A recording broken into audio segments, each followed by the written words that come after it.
Chichi Wachiku, and this is my Physics 1 Concept Velocity Lab. Okay, so we're going to be going over the introduction, fundamental principles, procedures, data analysis and conclusions, possible errors, and further questions.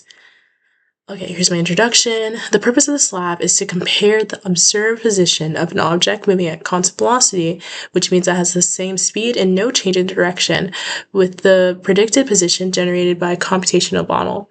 This lab will demonstrate the principles of Newton's second law. The system for this lab would be the marker that I'm using.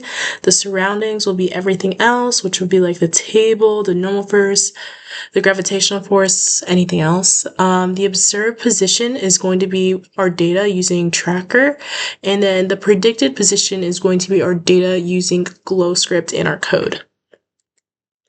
Okay, here's some fundamental principles. We have Newton's first law, which is an object in motion stays in motion unless acted upon by an external force.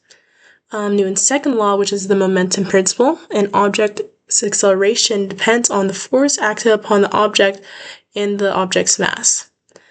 Constant velocity is when an object is moving in a straight line at constant speed and when the net force is equal to 0. So we're going to be seeing that with Newton's second law since the net force is equal to 0. We will be using the velocity update formula, which is VF equals VI, or V final equals V initial, plus F net, which is net force, over mass times the change in time.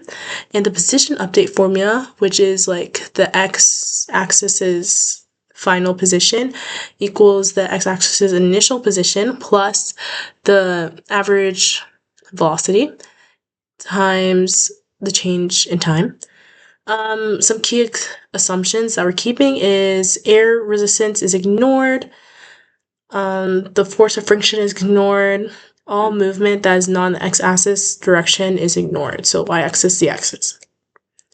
Here's our procedure. First, we'll record the motion of the marker moving in a straight line at constant speed. We're going to import this video into the Tracker software and track the position of the marker at set time intervals using Tracker's tools. Then I'm going to edit the given circuit code in the GlowScript to create a computational model of the marker's movement. And then I'm going to create a position versus time graph based on the data given by Tracker. And then I'm going to compare the computational and observed models, which is like the GlowScript versus the Tracker data. Okay, here's my video. Okay, I'll play it one more time. You can see Tracker getting its data like through that. All right, here's the data analysis that I've gone from Tracker. Over here, we have my initial and final time and initial and final position. And then you have like our averages. So I'm putting all of this data here, and then that's how we get the initial position, the initial velocity, which is the change. The initial velocity and the final velocity are equal because the velocity is constant. So it would also be the average velocity. Everything is equal. And then here's the time. Total time. Over here we have our data that we put into GlowScript. That last data is from Tracker. We have that the net force is 0 because constant velocity means that there's no net force. That's right here. Using the initial positions from Tracker, we're changing the delta t to the time between each video frame.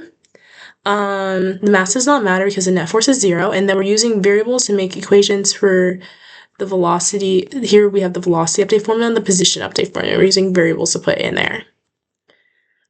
Here's our graphs. As you can see, the slopes are very similar. Everything, blue line is the GlowScript data, and the red line is the Tracker, which is the observed data. Here's some errors. The distortion of the video screen affects how Tracker could have measured the distances the marker traveled. Human error, of course, when placing axes in Tracker, or like the center of mass in Tracker. Outside forces affecting the observed position that we cannot have accounted for, like friction. But what if?